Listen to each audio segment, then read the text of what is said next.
আমরণ মরে গিয়ে ছেলে পাঠিয়ে তত্ত্ব করেছেন। যত সব ঝঞ্ঝাট। ওভাবে কেউ কাপড় কাচে? হ্যাঁ, সৎ ভাই। ওরে ও কেষ্ট, তোর মেজদিদিকে একটা প্রণাম কর না রে।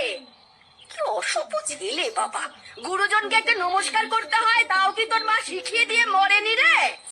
কেষ্ট অবাক হয়ে হেমাঙ্গিনীর মুখের দিকে তাকিয়ে রইল।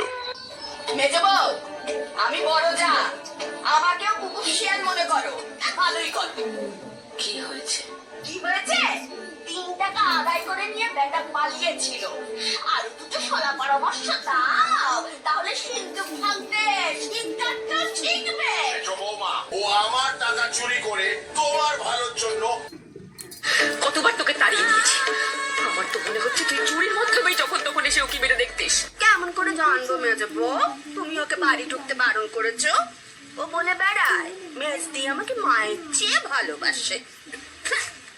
টাকা 3টে চুরি করে